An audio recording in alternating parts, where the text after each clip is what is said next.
Okay. Let's do this again. Jacques route. I think I'm gonna have to, like, close the curtains a little bit so I can, like, see. You're probably gonna head out? Okay, see you later then. Have a good one.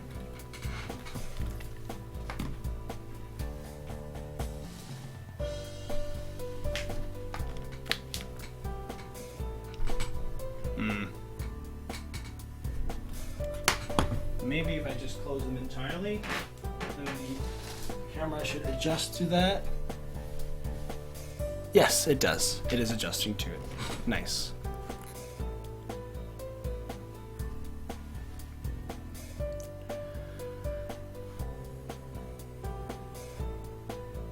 I sat with John and Jacques in the library, and what I have to do right now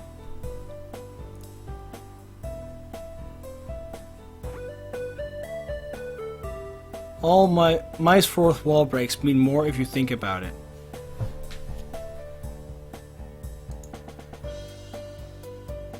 I think I have an idea. I'm not gonna say it, but I think it's kind of already what I thought earlier. I had like an idea of what it was gonna be like.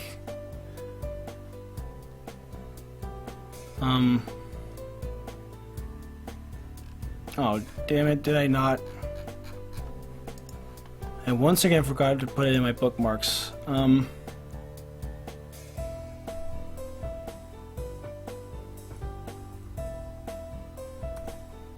not.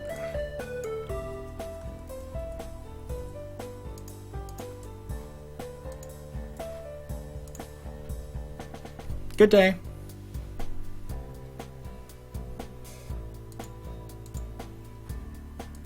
There. So I have to make specific choices, so for that I have here this.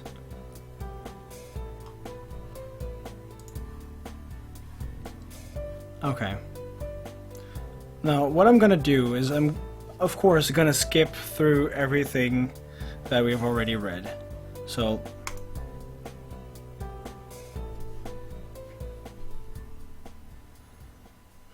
I don't want to experience all that creepiness again.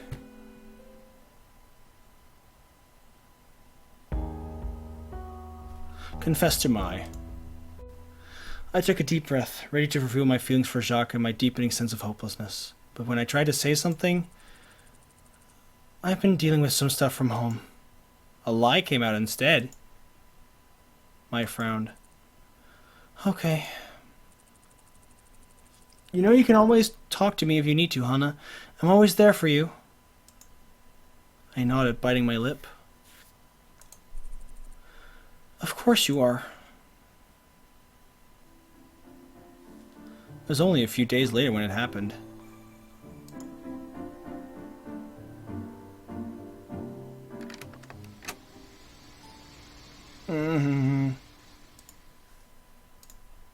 This is so creepy. Upgrade complete. Okay.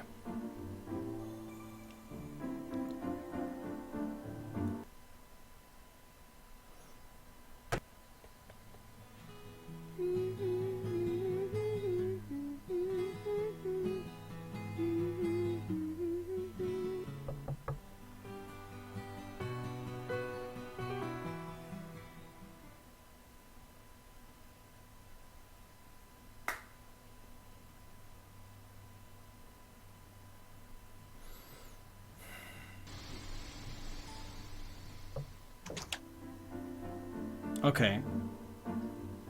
And now we're gonna tell her. No. No matter how much I wanted to confide to Shizuka, I couldn't. I'm in love with a bird. I'm in love with a robot. These were sentences I could never say. These were sentences I was ashamed to admit were true. So these first three options were inconsequential on purpose, of course. Hello? Hello? Someone's knocking on the door. And not coming in.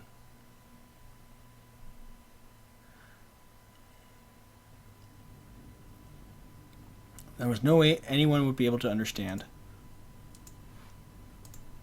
But as long as Jacques was still with me, still by my side, I didn't have to worry about it. It didn't matter how I felt or what was going on with me. Jacques mattered, that was all. Hana, it's clear you're struggling. Would you like to come talk to the school psychiatrist? I shrugged. Shizuka stared at the floor, then sighed. There was something else I came here to say. According to the school policy, if you do not raise your grades, you will flunk out of Asagao Academy. You worked so hard to come to this academy. Sure, you must have had a reason. Some dream you wanted to reach? My reason? To avoid the pits of hell. Did that count as a reason? To escape the people who are making life a misery. Something fluttered in the back of my mind. There was something else, wasn't there? Some kind of hope I had? It wasn't just to be safe here, wasn't it? If I could just try to reach it emotionally. I tried to reach out for it. There was some sort of light feeling, something like hope, but as soon as I realized that, it melted out of my grasp. It was too late in any case. I shook my head. Shizuka sighed and stood. I can't make you care, Hana. Only you can do that. As she was standing, the cold fluttered to my side, and I shivered.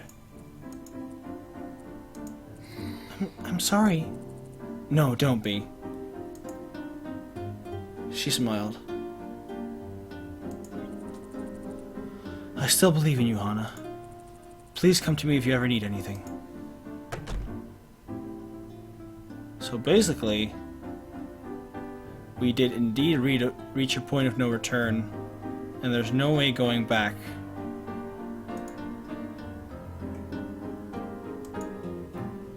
I collapsed into my bed, shoving my head into the pillow.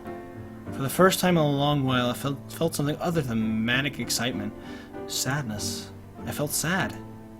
That meant there was something wrong, right? Tiny pinpricks darted over my back. Something sharp hit my head. Shock! Don't worry, Hana. I care about you. Shock! My heart started beating faster, and I smiled. That's right. As long as I had Jacques, I didn't need to worry. Not about anything.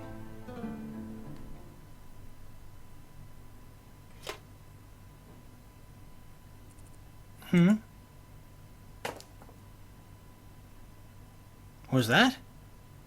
I squinted into the darkness. A figure stood in front of me, bent over something. Mai, is that you? The figure whirled around and I saw what was in her hands. Shock! Shock! He was broken in half? Literally sawed down the middle, and his head was clenched in Mai's fist. So, all my choices did not have any effect.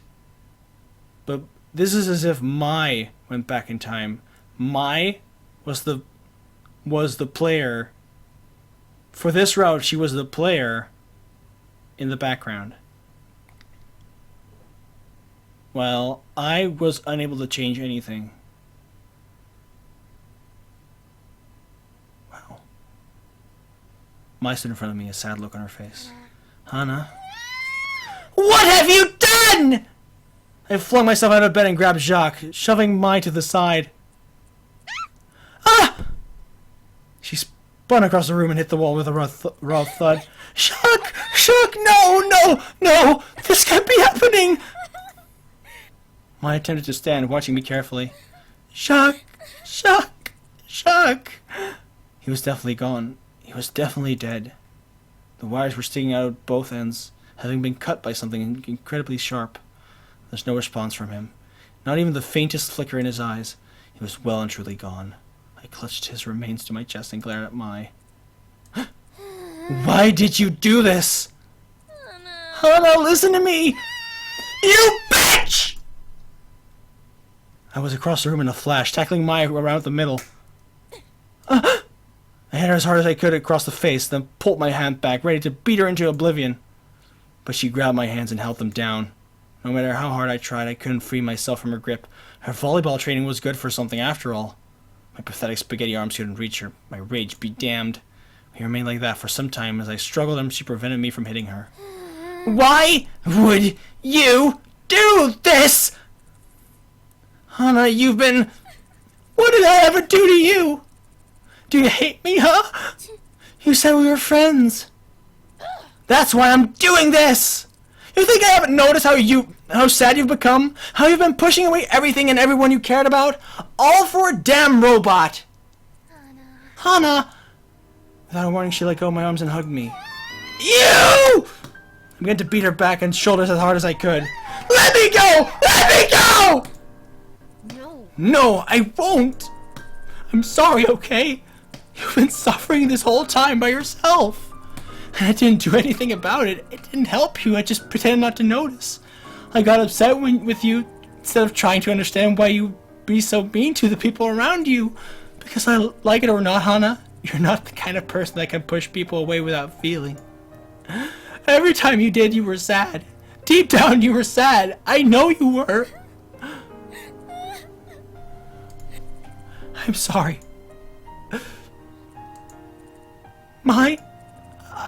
I've been so scared. She pulled me in tighter, and I buried my face into her shoulder. I'm so sorry, Ma. I've just been feeling so weird. I don't know what's been wrong, but I feel like I've gone crazy. It's okay, Hana. I don't know who I am anymore, Mai. Shh. It's okay. We stayed like that for some time, wrapped in each other's arms. No matter what I did to her, Mai wouldn't let me go. Not until she was sure I was okay. When I finally drained myself of everything, Mai helped me into bed and crawled in next to me. I've just been so afraid, Mai. I don't think there's anybody left for me. Don't worry, silly bean. You're my best friend. I'll always be here for you, no matter what. Even time and space can't stop me. Don't be silly. I closed my eyes and started to drift off to sleep.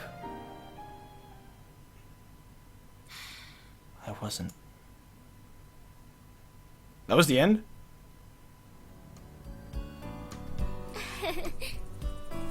Well, she definitely went through time and space. Definitely. She knew of her diagnosis, definitely, because she was like, I know you've been sad. I am sure of it. So then we snuck into the classroom, right? Mai took the keys. It had been nearly a month since I attended class, but things were finally getting back to normal. I felt happy. I actually felt happy for the first time in weeks. Not the manic, obsessive happiness I felt with Jacques, where it seemed like I was getting all the air squeezed out of me. But normal, simple happiness, light as a fresh blanket. Wait a second! At the beginning of the route, Mai was like, I hope she's long gone. Or something like that. So she knew from the beginning. So she had already been time traveling.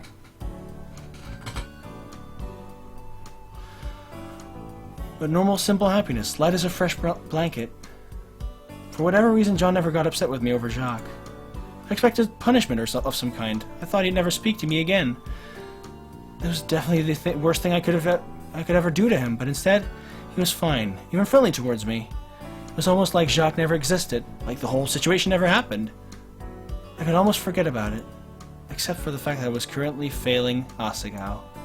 I talked to Miss Shizuka and agreed to ask extra classes to help me catch back up. If all went well, and I could save my grades, then I wouldn't have to leave. I really hope it didn't. I didn't. Not now. Not when everything was so much better. Everything that happened in the past month with Jacques, John, and Mai, it all felt like a dream. Everybody forgave me and we were moving away, and we were moving forward, but there were times where I felt like I was missing something. What's wrong? Nothing. Yay! Good, because guess who got enough money for ice cream? Mai.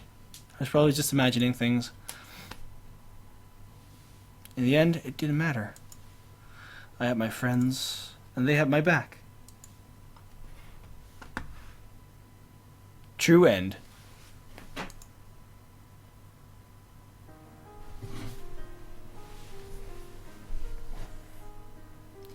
Thanks for that true end. Jeez.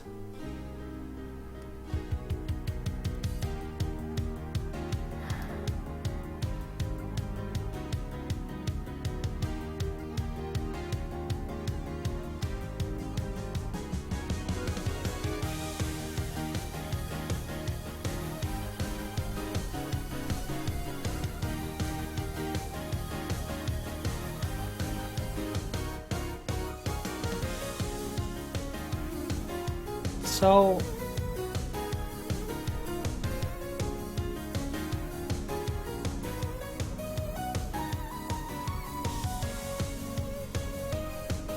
why did nobody care when Shock was gone?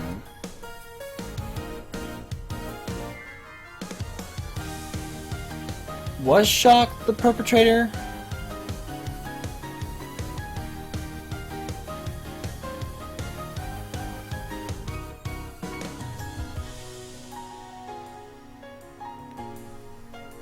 I feel like Jacques was behind it after all.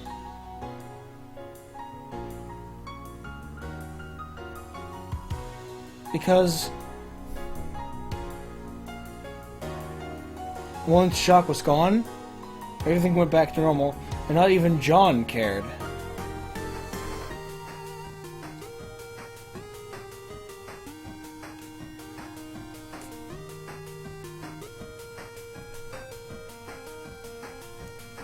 I don't get it.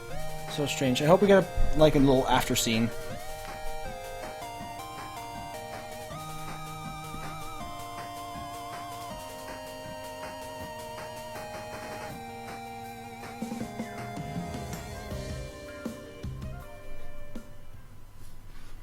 Congratulations. Completed. Woo! I've completed it for Asagao Academy. Gerard is proud of me. A completion bonus, lovingly gifted from my... to me. Okay. Best wishes. Normal love. A Normal Boots Club fan fiction by Boobs and Butts 69. Woo! Chapter 1. He came. Anen. This is a work of fiction. Disclaimer. I do not own any of the individuals or their personalities. I am just a fan, so don't sue me! It was a long and rough day for Jared Knabenbauer. He resupplied his gun and attached it to his back. Behind him, his best friend PBG was scaling a wall, trying to get a good shot on the alien invasion they were currently facing. His comrades in arms, Shane and Josh, had recently been gunned down right in front of their eyes. He was less than thrilled at this turn of events. PBG, are you in position yet? Jared hissed into the walkie-talkies attached to their uniforms. There was a slight static in reply. I'm ready. You know me, Jared. I could never let you down. Jared smiled. PBG always had his back. All the way back to when they were kids, but Jared knew that if PBG found out how Jerry really felt towards him, their friendship would be over. For now, it was enough to make sure PBG was safe from harm. If that meant sacrificing his teammates, so be it. It was worth it so long as PBG was safe. PBG crouched against the edge of the rooftop, setting his sights on the nearest enemy alien. Jared was always the one who went rushing head first into battle. It was one of the things PBG liked the most about him, but it drove him crazy thinking Jared might one day meet his end because of his foolhardy ways. PBG scanned the perimeter. Aside from the alien he had his sights on, the coast was clear. With a grim smile, he pulled the rifle to his shoulder. Good night, sweet prince. PBG's shot rang out. The alien took a clear and direct hiss. Yes! Jared shouted, but something was wrong. The alien was still alive, still moving. It turned, looking in the direction the shot came from. No! Jared started running for the top of the building, legs pumping as fast as they could carry him. No! He pulled himself up to the top of the building, where PBG was being menaced by the shiny, gray, bulbous alien. None of I have anything to say about it! Jared flung himself on top of PPG just as the alien launched a grenade on them both. Aiden, what do you think? Exciting, huh? Just wait until Chapter 2. Chapter 2, Samurai. PPG woke up with something heavy on top of him. He sat up and looked at what it was, and gasped, Jared. Jared was resting in his lap. How did this happen? PPG's mind raced, trying hard not to think about the exact positioning of Jared's body in relation to his. Not to think about his giant, slender, yaoi hands. PPG. Have I seen this room before? Don't think I have. Oh, this is the continue room. I haven't seen this room. PPG glanced around, just now recognizing that some things seemed different than before. Instead of the alien technology and rough sea landscape that he was used to, there were trees. Trees and the smell of smoke in the air. PPG nudged Jared to life, who jumped. What? What happened? Where are we? Jared immediately started talking, but then his eyes fell on PPG's angelic face. You're all right, he said. I thought you were going to die. Oh, you're all right, he said. I thought you were going to die. Nah, PPG said. I'm a bit hardier than that. But where are we? Jared asked. PPG looked grimly at him. I have a theory about that, he said. I have a feeling we're in feudal Japan. And whoa, twist! I know. Are you ready for the rest? Good. There's lots of smut to come. Don't worry. I'm just warming up. Wink. This series is not for the squeamish. It's for the squeamish. Lololo. Stay tuned for the next chapter. Things have gotten hectic on my end, so we'll see if I get around to it. Until then, keep your booties normal. Mouse. Asagao Academy. Normal Boots Club. That was it. Excuse me. Scene picker. There's no... Okay, that was it. As I just said in the credits before this was a ride.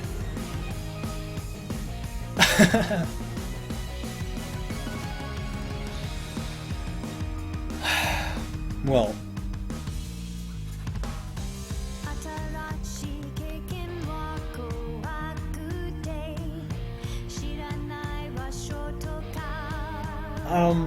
I'm just gonna end it here. Thank you guys so much for watching, and see you guys next time. And next time, we're gonna play Mother 3, which I'm very excited for. So, see you then.